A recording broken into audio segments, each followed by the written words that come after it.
হেরার আলো বাংলাদেশ, বিশুদ্ধ ধর্ম প্রচারে অপ্রতিরোধ্য। পৃথিবীতে আমি আপনি বা আমাদের সমাজের সব মানুষ, আমার আপনার আশপাশের সব মানুষ, আমরা মানবিক, আমরা মনুষ্যত্ব বোধকে লালন করি। প্রত্যেক মানুষই মূলত কোনো না কোনো রকমের মনুষ্যত্ব বোধকে আমরা লালন করি। আমরা সবাই মানবতা বোধ বুঝি, মনুষ্যত্ব বোধ বুঝি, এবং বিপরীত যেটা আছে হিংস্রতা, মারামারি, কাটাকাটি, হানাহানি, রাহাজানি, এগুলোকে আমরা পছন্দ করি না, এগুলোকে আমরা উপেক্ষা করে চলার চেষ্টা করি। আপনি দেখবেন হঠাৎ যদি কোথাও বাঘ দেখা যায় তো আশপাশের মানুষগুলো দৌড়াতে থাকে। হঠাৎ যদি কোথাও সিংহ দেখা যায় তো আশপাশের যত মানুষ আছে দৌড়াতে থাকবে। আবার যদি কোনো বড় সাপ দেখা যায় তো আশপাশে সবাই দৌড়াতে থাকবে। কেন? ওই সাপ বলি আর সিংহ বলি, বাঘ বলি, সবটাই আমার আপনার জন্য হিংস্র। এটাকে দেখলে আমি আপনি দৌড়াতে থাকি, জীবন বাঁচানোর জন্য পালাতে থাকি। দেখেন পৃথিবীতে যত মানুষ আছে আমি আপনি আর কয়জনকে চিনি? কয়জনকে চিনি? কয়জনের সাথে আমার আপনার উনসিয়াত, ভালোবাসা, মহাব্বত, ভ্রাতৃত্ব আছে? বাহ্যিক বিচারে যাদের সাথে আমার উঠা বসা, চাল চলন, আত্মীয় স্বজন যারা আছেন, পড়োশী যারা আছেন, তাদেরকে চিনি। পৃথিবীর সব মানুষকে চিনি না। কিন্তু মানুষ বলে একটা জাতি, একটা আল্লাহর শ্রেষ্ঠ সৃষ্টি, একটি মানে শ্রেষ্ঠ জাতি মানুষ নামের, এইভাবে আমরা মানুষদেরকে চিনি। কিন্তু এমন একজন অপরিচিত মানুষও যদি আমার আপনার সামনে থাকে, তার ভয়ে কি আমি আপনি পালিয়ে যাই? পালাই না, পালাই না। কেন? তার প্রতি আমার আপনার উনসিয়ত আছে, ভালোবাসা আছে। মানুষ বলে কথা, মানুষ বলে কথা, মানুষ মানুষকে ভালোবাসবে। মানুষ দেখে মানুষ পালায় না, কখনো কখনো পালায় না। আপনার সামনে পৃথিবীতে অনেক অপরিচিত মানুষ পড়েছে, অনেক অপরিচিত মানুষের সামনে আপনি পড়েছেন, কিন্তু তাকে দেখে ভয়ে পালান নাই। বাঘ দেখে যেভাবে পালাচ্ছেন, সিংহ দেখে যেভাবে পালাচ্ছেন, সাপ দেখে যেভাবে পালাচ্ছেন, একজন অপরিচিত মানুষ দেখলে আমি আপনি, পৃথিবীর কোন মানুষ ভয়ে পালায় না। কেন? মানুষের প্রতি মানুষের মমতা আছে, মানুষের প্রতি মানুষের ভালোবাসা আছে, সেই মনুষ্যত্ব বোধ আছে। কারণ একটি সিংহ বা একটি বাঘ আমাকে যেভাবে হিংস্রভাবে থাবা দিতে পারে, আমাকে গ্রাস করার জন্য এগিয়ে আসতে পারে, একজন মানুষ বাঘের মতো, সিংহের মতো হিংস্রভাবে আমাকে মারতে আসবে না, কাটতে আসবে না, আমাকে গ্রাস করতে আসবে না। সাপ যেমন হিংস্রভাবে আমাকে দংশন করার জন্য আসতে পারে, যদি বড় মাপের সাপ হয়, অজগর হয় বড়, তো সেটাও হয়তো আমাকে দংশন করার জন্য এগিয়ে আসতে পারে। কিন্তু একজন মানুষ আমাকে আপনাকে সেভাবে দংশন করার জন্য আসতে পারে না। এই যে দেখেন, মানুষ মানুষকে ভালোবাসে, মানুষ মানুষকে মহাব্বত করে, পরস্পরের মাঝে মমতা, স্নেহ, ভালোবাসা, সৌহার্দ্য, সম্প্রীতি লালন করে। সৃষ্টিগতভাবে মানুষ মানুষকে ভালোবাসে। ইসলামও আমাদেরকে শিক্ষা দেয় যে এক মানুষ অপর মানুষকে ভালোবাসবে, এটা হলো ইসলামের শিক্ষা। কিছুটা বিষয় তো আমার আপনার মাঝে তবিয়তগত হয়ে গেছে, স্বভাবগত হয়ে গেছে। ওই যে বললাম, সৃষ্টিগত ভাবেই পরস্পরের মহাব্বত, ভালোবাসা আল্লাহ তৈরি করে দিয়েছেন। না চিনলেও মানুষকে ভালোবাসি, না দেখেও মানুষকে ভালোবাসি, কারণ মানুষ মানুষকে ভালোবাসবে, এটাই হলো স্বাভাবিক বিষয়, স্বভাবজাত বিষয়। আল্লাহ বলছেন, তোমার স্বভাবের মাঝে অপর মানুষের প্রতি যেমন ভালোবাসা আমি তৈরি করে দিয়েছি, ইসলাম কোরআন সুন্নাহও বলে এক মানুষ অপর মানুষকে ভালোবাসবে, ভালোবাসতে হবে।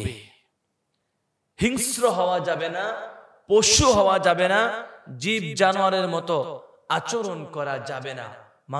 মানুষ পরস্পর সম্প্রীতি এবং ভালোবাসা নিয়ে চলবে, এটা ইসলাম আমাকে আপনাকে শিক্ষা দেয়। ইন্নামাল মুমিনুনা ইখওয়াতুন ফাআসলিহু বাইনা আখাওয়াইকুম। আল্লাহ রাব্বুল আলামিন কোরআনে বলে দিলেন স্পষ্ট করে, মুমিনরা পরস্পর ভাই ভাই, একে অপরের ভাই, পরস্পর ভাই ভাই হয়ে চলবে। ফাআসলিহু বাইনা আখাওয়াইকুম, দুই ভাইয়ের মধ্যে যদি কোনো ঝগড়া থাকে, বিবাদ থাকে, দুই ভাইয়ের মাঝে যদি কোনো দ্বন্দ্ব থাকে, কোরআন বলতেছে সেই দ্বন্দ্বকে মিটিয়ে দাও, সেই বিবাদ মিটিয়ে দাও, সেই ঝগড়া মিটিয়ে দাও। ঝগড়াকে মিটিয়ে দিয়ে, বিবাদ মিটিয়ে দিয়ে দুনিয়ার মাঝে পরস্পর ভাই ভাই হয়ে চলার চেষ্টা করো। হাদিসের মধ্যে বিশ্বনবী সাল্লাল্লাহু আলাইহি ওয়াসাল্লাম বলেছেন, আল মুসলিমু আখুল মুসলিম লা ইয়াজলিমুহু ওয়া লা ইউসলিমুহু আও কামা قال النبي সাল্লাল্লাহু আলাইহি ওয়াসাল্লাম। বিশ্বনবী বলে দিলেন, এক মুসলমান অপর মুসলমানের ভাই, একজন অপরজনের ভাই। বিশ্বনবী সাল্লাল্লাহু আলাইহি ওয়াসাল্লাম বললেন, লা ইয়াজলিমুহু, একে অপরের প্রতি জুলুম করতে পারে না। এক ভাই আরেক ভাইয়ের উপর যেমন জুলুম করতে পারে না, এক মুসলমান অপর মুসলমানের উপর এভাবে জুলুম করতে পারে না। বিশ্বনবী আরো বললেন, লা ইউসলিমুহু, বিশ্বনবী বললেন, নিজের আপন ভাই যদি কোনো বিপদে পড়ে, নিজের আপন ভাইয়ের প্রতি যেমন কোনো জুলুম করা যায় না, কিংবা কোনো ব্যক্তি অপর কোনো মানুষ যদি আমার আপন ভাইয়ের উপর জুলুম করে, আমি যেভাবে তাকে সেই জুলুমের মাঝে ছেড়ে রাখতে পারি না, আমি তাকে উদ্ধার করার চেষ্টা করব বিপদ থেকে, ওই জুলুম থেকে তাকে বাঁচানোর যেমন আমি চেষ্টা করব। বিশ্বনবী সাল্লাল্লাহু আলাইহি ওয়াসাল্লাম বললেন, একই ভাবে আমার একজন মুসলিম ভাই, আমার একজন ঈমানদার ভাই, যে আমার আপন ভাই নয়, বরং তার সাথে আমার আত্মার সম্পর্ক, তার সাথে আমার রূহানি সম্পর্ক, তার সাথে আমার ধর্মীয় সম্পর্ক, এমন একজন ধর্মীয় ভাই, তিনি জুলুমের শিকার হবেন, তিনি অবিচারের শিকার হবেন, এভাবে তাকে এই জুলুম এবং অবিচারের মধ্যেও আমি একজন মুসলমান ভাই হয়ে ছেড়ে রাখতে পারি না। দেখেন, কথা পরিষ্কার। এক ভাই আরেক ভাইয়ের প্রতি জুলুম করার কোনো সুযোগ নেই। নিজে যেমন জুলুম করব না, এবং অন্য কেউ জুলুম করছে আর এই ভাই মাজলুম হিসেবে জুলুমের শিকার হচ্ছেন, তো আমিও তাকে জুলুমের মধ্যে ছেড়ে রাখতে পারি না। অর্থাৎ ওই জালিমকে বাধা দিতে হবে, ওই জালিমকে বাধা দিতে হবে। জুলুম হতে পারে না পৃথিবীতে, কেউ কারো প্রতি জুলুম করতে পারে না। ওয়া আহসিন কামা আহসানাল্লাহু ইলাইক, আল্লাহ রাব্বুল আলামিন স্পষ্ট করে বলেছেন, আল্লাহ যেমন ইহসান করেন আমার আপনার প্রতি, আল্লাহ যেমন অসংখ্য অগণিত নিয়ামত, অবারিত নিয়ামত আমার আপনার উপর দিয়ে রেখেছেন, আল্লাহর নিয়ামত পৃথিবীতে কত যে আছে, গণনা করতে গেলে গণি আমি আপনি শেষ করতে পারবো না। এমন অগণিত নিয়ামতের উপর আমি আপনি যেমন ডুবে আছি, আল্লাহ বলছেন তেমনি আল্লাহর সৃষ্টির প্রতি, অন্য মানবের প্রতি, অন্য ভাইয়ের প্রতি, অন্য বোনের প্রতি যেন আমি আপনি ইহসান করি, অনুগ্রহ করি, তার প্রতি যেন দয়া, ভালোবাসা, মমতার হাত বাড়িয়ে দেই। এটা আল্লাহ তাআলা স্পষ্ট করে আমাকে আপনাকে বলে দিয়েছেন।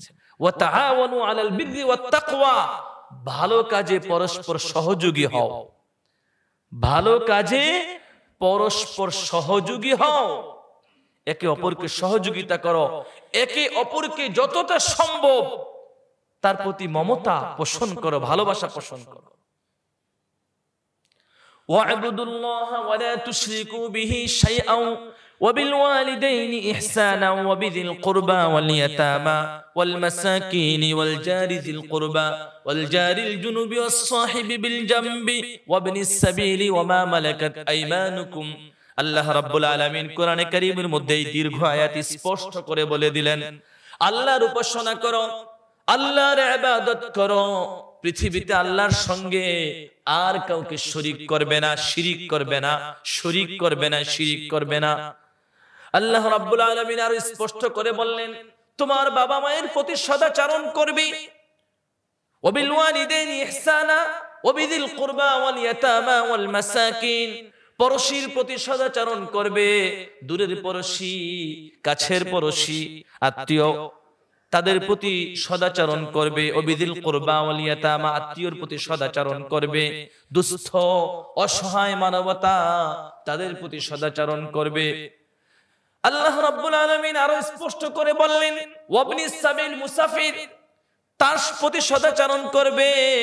ওমা মালাকাত আইমানুকুম, আল্লাহ আরো বলে দিয়েছেন, তোমার অধীনে যারা আছে, তোমার ঘরের কাজের লোক, তোমার ঘরের কাজের ছেলে, তোমার ঘরের কাজের মেয়ে, তোমার ঘরের কাজের বুয়া, তোমার বাড়ির দারোয়ান, তোমার গাড়ির ড্রাইভার, তোমার দোকানের সেলসম্যান, তোমার কারখানার শ্রমিক, তোমার ব্যবসা প্রতিষ্ঠানের কর্মী, যেভাবেই বলো, আল্লাহ রাব্বুল আলামিন এক কথায় বলে দিলেন, তোমার অধীনস্থ লোক, তাদের প্রতি অবশ্যই অবশ্যই তুমি সদাচরণ করবে। এই আয়াত ব্যাপক, এই আয়াত আম, ব্যাপকভাবে আল্লাহ তাআলা সব মানুষকে আপনার সদাচরণের অধীনে নিয়ে এসেছেন, সব মানুষকে। বাবা মা বলেছেন, আত্মীয় স্বজন বলেছেন, পড়শি বলেছেন, দরিদ্র অনাথ দুস্থ মানবতার কথা বলেছেন, আবার মুসাফিরের কথাও বলেছেন, আপনার সফর সঙ্গীর কথাও বলেছেন, আবার আপনার অধীনস্থ লোকগুলোর কথাও বলেছেন। আপনি দেখেন, সবার প্রতি আপনার সদাচরণ, আপনার সুন্দর ব্যবহার, আপনার কোমলতা, আপনার ভদ্রতা যেন থাকে। আল্লাহ তাআলা এই কথা স্পষ্ট করে বলে দিলেন, স্পষ্ট করে বলে দিলেন কোরআনে কারীমের মধ্যে। আল্লাহ রাব্বুল আলামিন আমাকে আপনাকে এই নির্দেশনাই দিলেন যে সব ক্ষেত্রেই প্রতিটি মানুষকে ইহসান করা উচিত, প্রতিটি মানুষের প্রতি ভদ্রতা দেখানো উচিত। সাহাবায়ে কেরামের যে গুণ ছিল, সাহাবায়ে কেরামের যে ভালোবাসা ছিল, সাহাবায়ে কেরামের যে সবচেয়ে বড় গুণ ছিল, কোরআনে কারীমের মধ্যে আল্লাহ বলে দিয়েছেন, ওয়ায়ুফিরুনা আলা আনফুসিহিম ওয়ালাউ কানা বিহিম খাসাসা। সাহাবায়ে কেরামের কথা আল্লাহ রাব্বুল আলামিন স্পষ্ট করে বলে দিলেন, সাহাবায়ে কেরাম এমন ছিলেন যে তাদের যদি প্রয়োজন থাকতো, তাদের যত বড়ই প্রয়োজন থাকুক না কেন, যখন অন্য কোন মুসলিম ভাইয়ের প্রয়োজন সামনে আসতো, তো নিজের প্রয়োজনকে রেখে দিয়ে ওই মুসলিম ভাইয়ের প্রয়োজনকে তারা পূরণ করতেন। অন্যকে প্রাধান্য দেওয়া যেটা, অন্যকে প্রাধান্য দেওয়া যেটা, যে আপনি সব সময় নিজের উপর, আপনার ভাই, আপনার বোন, আপনার পড়শি, আপনার আত্মীয়, তাদেরকে প্রাধান্য দিবেন, তাদের উপকার করবেন। তাদের উপকার করতে পারলে আপনি তৃপ্ত হবে, আপনার ভালো লাগবে। দেখবেন পরোপকার করার দ্বারা মানুষ অতৃপ্ত হয় না, মানুষ অসন্তুষ্ট হয় না, বরং মানুষ মনে মনে খুশি হয় যে আমি একটু উপকার করতে পারলাম, আল্লাহ যেন আমাকে এর উত্তম পুরস্কার দেন। এটা মনে মনে তামান্না থাকে, একটা তৃপ্তি থাকে অন্যের উপকার করতে পারার মাধ্যমে। এটাই আল্লাহ তাআলা আমাকে আপনাকে শিক্ষা দিচ্ছে। আর রাহিমুনা ইয়ারহামুহুমুর রহমান ইরহামু মান ফিল আরদি ইয়ারহামুকুম মান ফিস সামাই। বিশ্বনবী সাল্লাল্লাহু আলাইহি ওয়াসাল্লাম বললেন, আমি আপনি পৃথিবীতে যত মানুষের উপকার গ্রহণ করেছি, ওই ব্যক্তিগুলো উপকারকারী। আপনাকে আমাকে যে পরামর্শ দিয়েছেন, তিনি আমার উপকারকারী, তিনি আমার উপর রহমকারী। বিপদে পড়েছি, আমাকে বিপদ থেকে উদ্ধার করেছেন, ওই ভাই আমার উপকারকারী, ওই ভাই আমার জন্য অনেক বড় উপকার করলেন। আমার টাকা ছিল না, আমার অর্থ ছিল না, আমাকে কিছু টাকা দিয়ে, কিছু অর্থ দিয়ে সহযোগিতা করেছেন, ওই ভাই আমার উপকারকারী। আমি হঠাৎ রাস্তায় পড়ে গিয়েছি, আমার অন্য মুসলিম ভাইয়েরা আমাকে দৌড়িয়ে এসে ধরে হসপিটালে নিয়ে গেছেন, আমাকে উপকার করেছেন। যেই রকমের উপকারী বলেন না কেন, এক ভাই মদ খাচ্ছেন, মদ থেকে আপনি তাকে বাধা দিলেন। আরেক ভাই ব্যভিচারের দিকে চলে যাচ্ছেন, আপনি তাকে ব্যভিচার থেকে বাধা দিলেন। এভাবে যেই উপকারী আপনি করেন না কেন, আপনি একজন উপকারকারী, ওই ভাই আপনার জন্য উপকারকারী। বিশ্ব নবী সাল্লাল্লাহু আলাইহি ওয়াসাল্লাম আমাকে আপনাকে বলে দিলেন, এই যে উপকারকারীরা পৃথিবীতে আছে, এই যে উপকারকারী লোকগুলো পৃথিবীতে আছে, এই সব উপকারকারী লোকদেরকে আল্লাহ রাব্বুল আলামিন আসমানে বসে বসে, আরশের মালিক আরশে, আল্লাহর আরশে বসে বসে আল্লাহ রাব্বুল আলামিন সবার উপকার করছেন, সবাইকে উপকার করছেন, আপনাকেও করছেন। আপনার যিনি উপকারকারী তাকেও, তার উপর আল্লাহ তাআলা রহম নাজিল করছেন, রহম নাজিল করেছেন। অর্থাৎ পৃথিবীর যত রহমকারী আছে, আমার আপনার ভাষায় যেভাবে রহমকারী উপকারকারী বলি না কেন, বিশ্ব নবী সাল্লাল্লাহু আলাইহি ওয়াসাল্লাম বললেন, পৃথিবীর সকল উপকারকারীকে আল্লাহ তাআলা আরশের মালিক আরশে বসে বসে তাদের উপর রহম নাজিল করেন, রহমত নাজিল করেন। ইরহামু মান ফিল আরদি ইয়ারহামুকুম মান ফিস সামাই। বিশ্ব নবী আরো বললেন, পৃথিবীতে যারা আছেন তাদের প্রতি রহম করো, তাদের প্রতি দয়া ভালোবাসার হাত বাড়িয়ে দাও, তাদের প্রতি মমতার হাত বাড়িয়ে দাও, তাদেরকে ভালোবাসতে শিখো, তাদের উপকার করতে শিখো, তাদেরকে যথাসম্ভব উপকার করো। যদি তাই করতে পারো, স্বয়ং আল্লাহ রাব্বুল আলামিন তার রহমতের বারিধারা তোমার উপর বর্ষণ করতে থাকবেন। আল্লাহ আমার আপনার উপর রহম করবেন যদি আল্লাহ সৃষ্টিরাজির প্রতি আমি আপনি রহমতের দয়ার ভালোবাসার হাতকে বাড়িয়ে দিতে পারি। ইরহামু মান ফিল আরদি ইয়ারহামুকুম মান ফিস সামা। আরশে যিনি আছেন তিনি রহম করবেন আপনার প্রতি। মান লাম ইয়ারহামিন নাস লাম ইয়ারহামহুল্লাহ। বিশ্ব নবী বললেন, মানুষের উপকার যে করে না, মানুষের প্রতি রহম যে করে না, মানুষের প্রতি দয়া ভালোবাসা মমতার হাত যে বাড়িয়ে দেয় না, আরশের মালিক তার প্রতি আল্লাহর রহমতের হাত বাড়িয়ে দেন না। খুব কঠিন কথা, খুব কঠিন কথা। এবং হাদিসের মধ্যে দেখেন, মান লাম ইয়ারহামিন নাস বলেছেন। নাস মানে মানুষ, নাস মানে মানুষ। শুধু মুসলমানকে খাস করেন নাই, শুধু মুসলমানকে খাস করেন নাই, ইরহামু মান ফিল আরদ বলেছেন, জমিনে যারা আছে তাদের প্রতি রহম করো। এখানে জমিনে শুধু মুসলমানরা বসবাস করে না, জমিনে শুধু মুসলমানরা বসবাস করে না। মান লাম ইয়ারহামিন নাস, শুধু মুসলমানকে মানুষ বলা হয় না, কাফের মুশরিক বেঈমান যারা আছে তারাও মানুষ, নাস, তারাও নাস। জমিনে যেমন মুসলমানরা বসবাস করেন, বেঈমান অমুসলিমরাও জমিনে বসবাস করে। অতএব নবীজি যে বললেন, ইরহামু মান ফিল আরদ, জমিনে যারা বসবাস করছে তাদের প্রতি রহম করো। আর আরেক হাদিসে যে বললেন, মান লাম ইয়ারহামিন নাস, যে মানুষের প্রতি রহম করে না।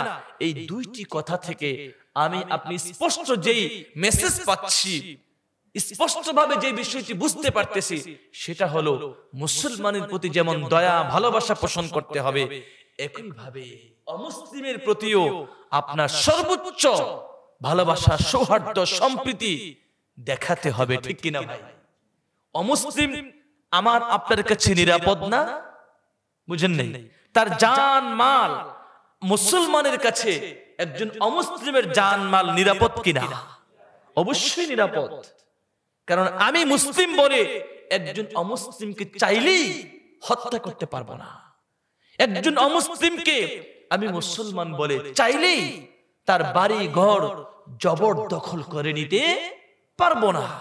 বরং আমি দেশের একজন নাগরিক হিসেবে, যেভাবে একজন মুসলমান যদিও কিন্তু নাগরিক, দেশের নাগরিক হিসেবে যত রকমের সুযোগ সুবিধা আমি সরকারি ভাবে ভোগ করব, একজন অমুসলিমও যদি এই দেশের নাগরিক হয় তাহলে সেও কিন্তু এভাবেই এই দেশের সব রকমের সরকারি সুযোগ সুবিধা ভোগ করবে। অতএব অমুসলিম বলে সে আমার আপনার কাছে অনিরাপদ নয়, অনিরাপদ নয়, বরং অমুসলিমও আমার আপনার কাছে নিরাপদ। তার জীবন যেমন নিরাপদ, তার জান মাল, তার অর্থ সম্পদ, তার বাড়ি, সবকিছুই আমার আপনার কাছে নিরাপদ।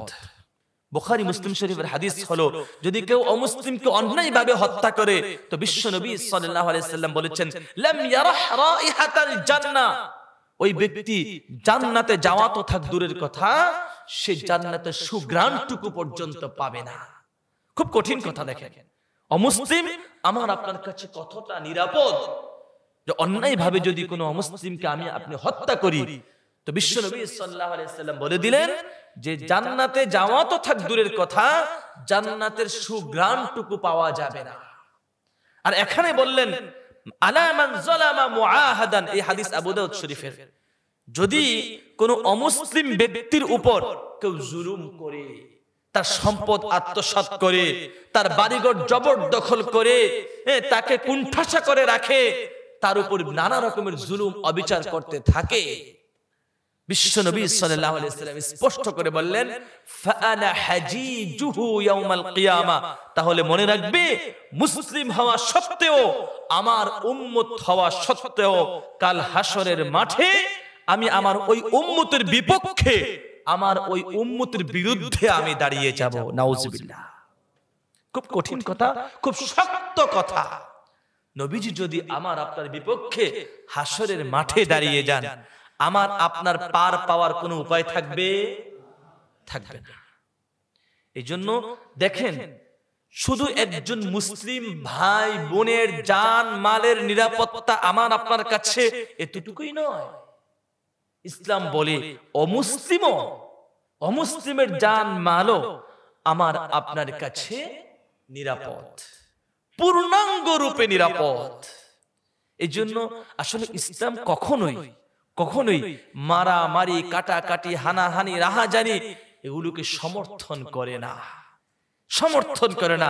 ইসলাম সৌহার্দ্যের ধর্ম, ইসলাম সম্প্রীতির ধর্ম, ইসলাম সাম্যের ধর্ম, ইসলাম ভ্রাতৃত্ব বোধের ধর্ম, ইসলাম মানবতা বোধের ধর্ম, ইসলাম মনুষ্যত্ব বোধের ধর্ম। ইসলামের মূল শিক্ষায় আসেন, ইসলামের মূল আদর্শের উপর আসেন, দেখবেন এই পৃথিবীতে কোনো মারামারি থাকবে না, এই পৃথিবীতে কোনো জুলুম অবিচার থাকবে না, এই পৃথিবীতে কোনো মানুষ জুলুমের শিকার হবে না। সবাই যার যার অবস্থানে শান্তি এবং নিরাপদের সাথে বসবাস করতে পারবো। সবকিছু পৃথিবী থেকে চলে যাবে, জুলুম চলে যাবে, অবিচার চলে যাবে, মারামারি চলে যাবে, কাটাকাটি চলে যাবে, হানাহানি চলে যাবে। আপনি ইসলামের মূল শিক্ষায় আসেন। একজন ইহুদি বাচ্চা, কম বয়সী বালক রাসূল আকরাম সাল্লাল্লাহু আলাইহি ওয়াসাল্লামের দরবারে মাঝে মাঝে আসতো। আবু দাউদ শরীফের হাদিস বলছি আপনাদেরকে, বিশ্বনবী সাল্লাল্লাহু আলাইহি ওয়াসাল্লামের কাছে মাঝে মাঝে আসতো, নবীজির খেদমত করতো মাঝে মাঝে এসে। তো হঠাৎ 2 দিন হয়ে গেল, বিশ্বনবী সাল্লাল্লাহু আলাইহি ওয়াসাল্লাম ওই ইহুদি বালকটিকে দেখছেন না, আসতেছে না। রাসূল আকরাম সাল্লাল্লাহু আলাইহি ওয়াসাল্লাম খবর পাঠালেন দেখার জন্য কি হয়েছে তা।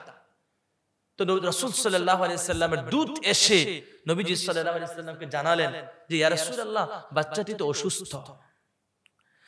বিশ্বনবী সাল্লাল্লাহু আলাইহি ওয়াসাল্লাম এই বাচ্চাটির অসুস্থতার খবর পাওয়ার পরে সঙ্গে সঙ্গে তার বাড়িতে চলে গেলেন। বিশ্বনবী সাল্লাল্লাহু আলাইহি ওয়াসাল্লাম ওই ইহুদি বাচ্চা, ইহুদি বালক, তার অসুস্থতার খবর পাওয়ার সঙ্গে সঙ্গে তার বাড়িতে চলে গেলেন বাচ্চাকে দেখার জন্য। ইয়াদাতে মারিজ, ইয়াদাতে মারিজ এক মানুষের উপর অপর মানুষের হক, এটি এক মানুষের উপর অপর মানুষের হক, এক মুসলমানের উপর অপর মুসলমানের হক। ইয়াদাতে মারিজ, কেউ যদি অসুস্থ হয়, কেউ যদি রোগাক্রান্ত হয়, তাকে দেখতে যাওয়া।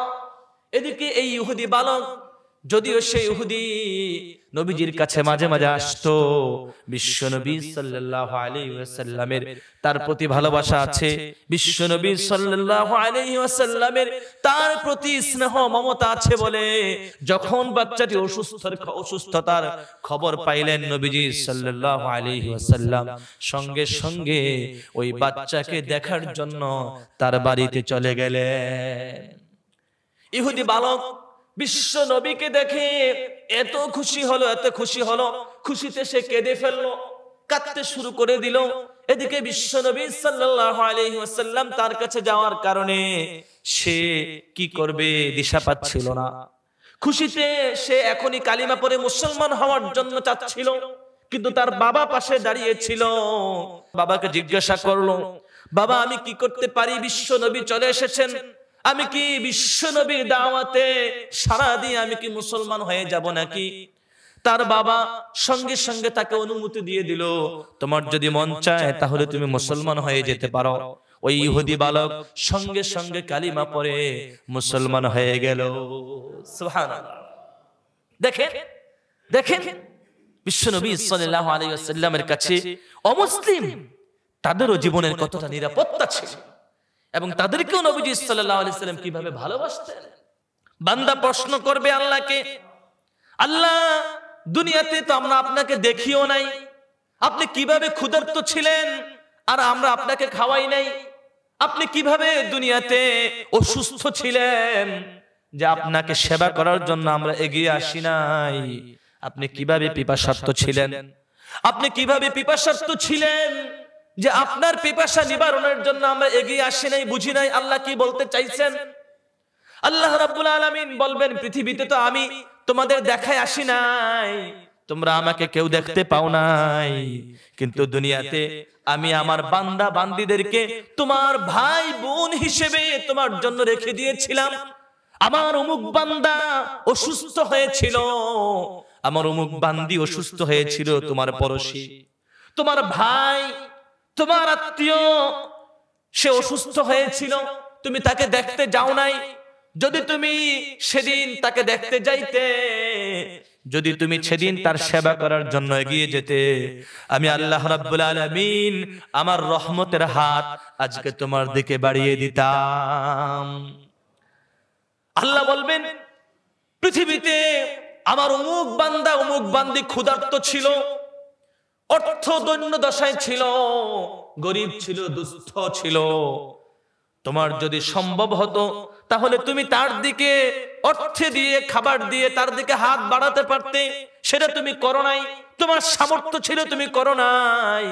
আল্লাহ রাব্বুল আলামিন বলেন, সেদিন যদি তুমি ওই ক্ষুধার্তকে খাওয়াতে, সেদিন যদি তুমি গরিব অসহায় মানুষগুলোর প্রতি সাহায্যের হাত বাড়িয়ে দিতে, আজকে আমি আল্লাহ আমার রহমতের হাত তোমার দিকে বাড়িয়ে দিতাম।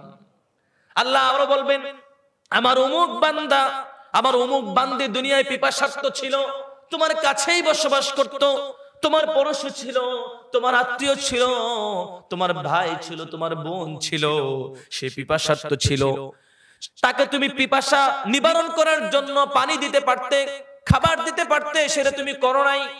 সেটা যদি তুমি করতে, আমি আল্লাহ রাব্বুল আলামিন এই বিপদের দিনে, এই হাসরের মাঠে যেখানে কোথাও এক ফোঁটা পানিও পাওয়া যায় না, আমি আল্লাহ রাব্বুল আলামিন আজকের এই কঠিন দিনে তোমার দিকে আমার পানির হাত আমি বাড়িয়ে দিতে পারতাম। সুবহানাল্লাহ।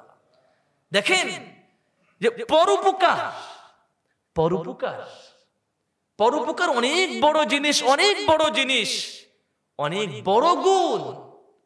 আপনি মানুষের উপকার করেন, ক্ষতি করবেন না, ক্ষতি করবেন না, উপকার করেন, মানুষের কল্যাণ কামনা করেন, কল্যাণ কামনা করেন। ইসলামের শিক্ষাটা অনেক সুন্দর, দেখবেন আপনি যদি একটু বুঝেন, অনেক সুন্দর ইসলাম।